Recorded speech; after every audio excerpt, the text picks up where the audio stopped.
Assalamualaikum warahmatullahi wabarakatuh. Alhamdulillahirabbil alamin ala kulli halin wa ni'matin. Allahumma shalli ala sayyidina Muhammadin wa ala alihi wa sahbihi ajma'in. Amma ba'du, para pemirsa yang sedang menonton Abu Alwi Channel, semoga selalu diberikan kesehatan oleh Allah Subhanahu wa taala, dilimpahkan rezekinya oleh Allah Subhanahu wa taala. Amin ya rabbal alamin. Di dalam kajian sebelumnya, saya sudah membahas berkaitan dengan mandi wajib yang menggunakan sabun atau sampo. Para pemirsa yang belum menonton bisa klik video di atas agar sama-sama bisa mengetahui bagaimana status hukumnya, sah atau tidak mandi wajib ketika menggunakan sampo atau sabun. Ya. Dalam kesempatan ini masih berkaitan dengan mandi wajib, yaitu bagaimanakah hukumnya jika melaksanakan mandi wajib dengan cara dicicil. Misalkan ketika membasuh separuh anggota badan, kemudian dia berhenti untuk melaksanakan aktivitas-aktivitas yang lain, lalu kemudian melanjutkan mandinya. Para pemirsa yang semoga selalu diberikan rahmat oleh Allah Subhanahu wa taala.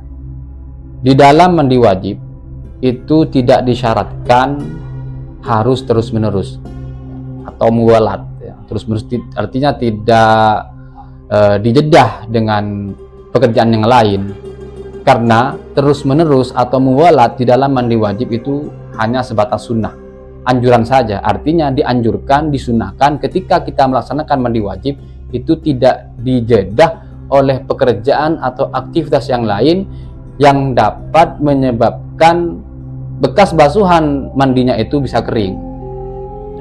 Kalau misalkan ketika kita mandi wajib, kemudian mandinya dapat separuh, lalu kita melakukan aktivitas yang lain, misalkan kita tidur sebentar, namun bekas basuhannya belum kering, maka masih tetap memperoleh kesunahan muwalat. Tetapi kalau sudah kering, maka tidak dapat memperoleh kesunahan muwalat.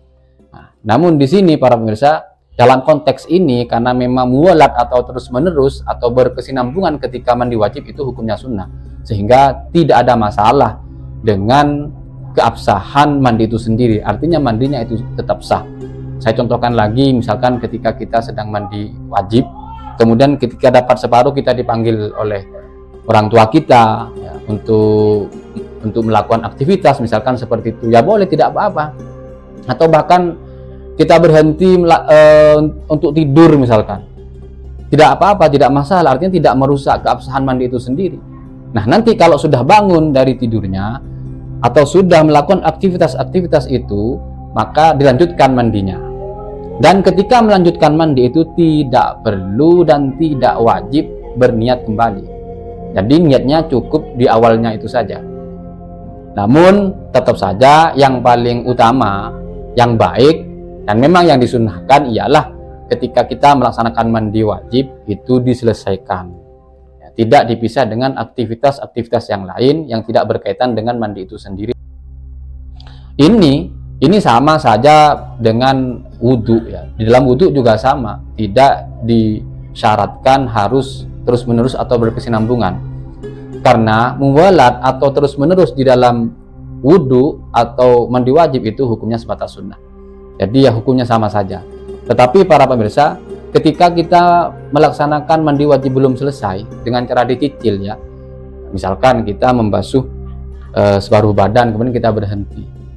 Nah, dalam kondisi seperti ini tetap tidak boleh melakukan hal-hal kewajiban mensyaratkan harus suci dari hadas, misalkan mau melaksanakan sholat atau menyentuh Al-Quran, maka tetap tidak boleh karena kondisinya masih tetap berhadas. Sehingga kalau mau melaksanakan ibadah sholat atau melaksanakan kewajiban-kewajiban yang memang di situ mensyaratkan bersih dari hadas besar, maka mandinya harus diselesaikan. Tidak boleh mandi separuh kemudian kita sudah melakukan hal-hal yang di situ mensyaratkan suci dari hadas. Jadi kesimpulannya adalah mandi wajib dengan cara dicicil, maka hukumnya boleh-boleh saja. Hanya saja yang dianjurkan, yang disunahkan ialah diselesaikan terus-menerus sampai selesai mandinya, tidak dijedah atau dipisah oleh pekerjaan-pekerjaan yang lain. Dan hukum ini juga berlaku di dalam wudhu. Jadi demikian para pemirsa berkaitan dengan mandi wajib secara dicicil. Semoga ini bisa menjadi tambahan ilmu yang bermanfaat untuk para pemirsa semuanya. Wa akhiran ihdinas siratal mustaqim. Wassalamualaikum warahmatullahi wabarakatuh.